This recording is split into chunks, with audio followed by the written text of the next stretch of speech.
মতো রক্ষা করতে পারবে না, কি বলেন ঠিক কিনা? সেই নেতাই প্রয়োজন যেটা আল্লাহ তাআলা কোরআন মাজিদ সূরা আল-আরাফের মধ্যে বলেছেন, আউযু বিল্লাহি মিনাশ শাইতানির রাজীম, বিসমিল্লাহির রহমানির রহিম। আল্লাহ বলেছেন, ওয়ালাউ আন্না আহলাল কুরা আমানু ওয়াত্তাকাউ লাফাতাহনা আলাইহিম বারাকাতিন মিনাস সামাই ওয়াল আরদ।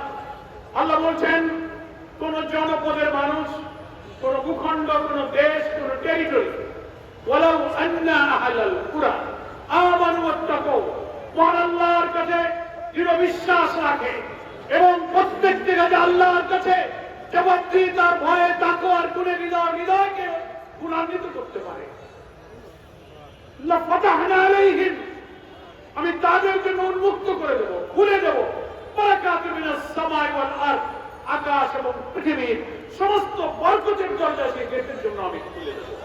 সবাই বলুন সুবহানাল্লাহ। এই কথা কে বলেছেন? আল্লাহ বলেছেন।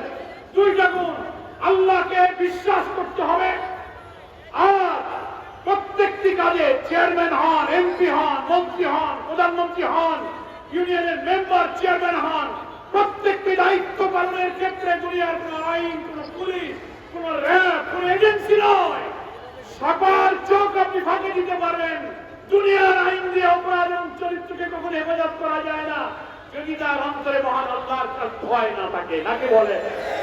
কোটি কোটি টাকা আপনার কাছে থাকবে, কেউ দেখবে না, চুরি করতে পারেন, কিন্তু যার মধ্যে তাকওয়া আছে, আমানু ওয়াত্তাকাউ, যার হৃদয়ে খোদার ভয় আছে, সে মনে করবে দুনিয়ার কেউ না দেখুক, সবার চোখ ফাঁকি দিল, আমি আল্লাহর কাছে চোখ ফাঁকি দিতে পারবো।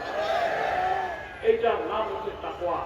আল্লাহ বলছেন আমানু ওয়াত্তাকাউ, এই ভয় যার অন্তরে আছে, এমন লোক যদি প্রেসিডেন্ট হয়, প্রধানমন্ত্রী হয়, এমপি হয়, চেয়ারম্যান হয়, মেম্বার হয়, জনপ্রতিনিধি হয়, আল্লাহর ওয়াদা, লাফাতাহনা আলাইহিম, আমি খুলে দেব তাদের জন্য বারাকাতিন মিনাস সামাই ওয়াল আরদ, আকাশ পৃথিবীর সমস্ত বরকতের দরজা তাদের জন্য আমি খুলে দেব। হামিদুর রহমান সোহেল এই বগুড়ার জন্ম, ধুলো মাটিতে মিশে এখানেই আপনাদের মাঝে বড় হয়েছে। আরেকজন ধানের শীষের প্রার্থী কোন জায়গা থেকে